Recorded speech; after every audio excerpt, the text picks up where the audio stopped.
I think there's more to be said about how marketing has changed. And even just an article I was reading yesterday in a music blog that was very detailed about what artist managers are looking at as being important for their marketing. So much has changed. I mean, even when we started this podcast, your average major label did not have a digital marketing department.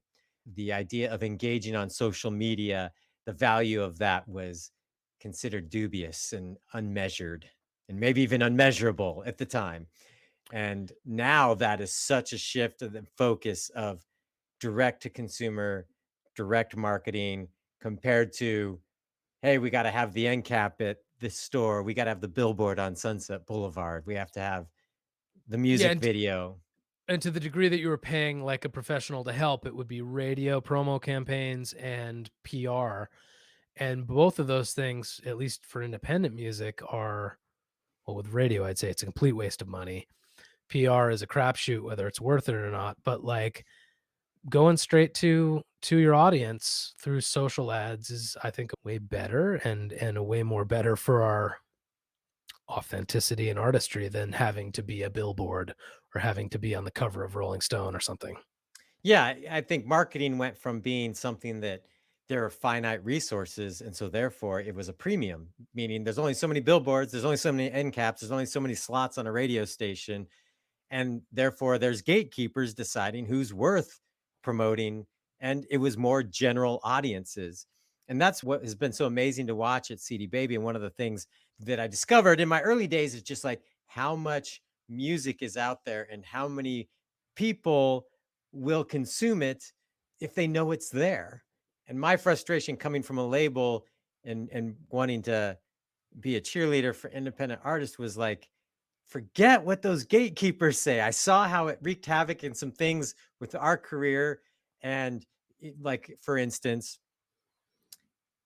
radio being a key piece. So there's a lot of politics involved. There's a lot of money involved.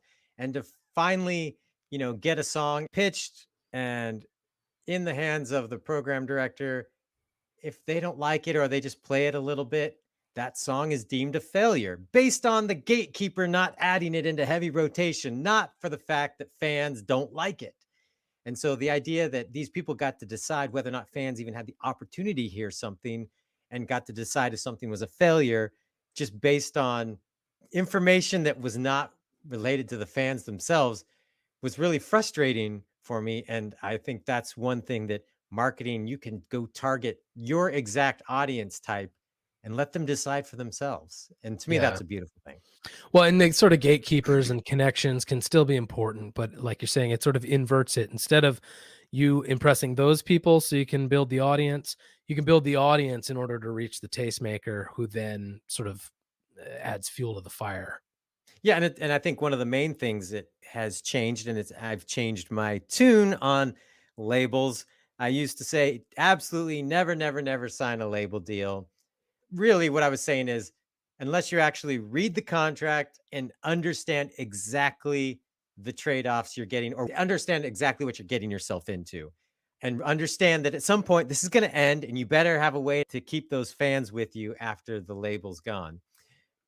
And so, with artists being able to market more directly and build audiences, the relationship between the artist and label has changed a lot. They don't go out and find unknown people and try and spend a lot of money making them stars anymore.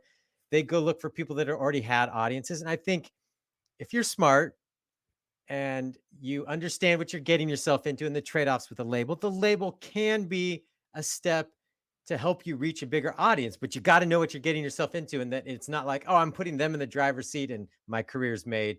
And understanding the leverage you have now that you've built an audience. And so that's one thing that has really changed from marketing and impacted, had a positive impact for artists, especially because otherwise they were just signing these out of the box, sign here so we can screw you over record deals. Yeah, right.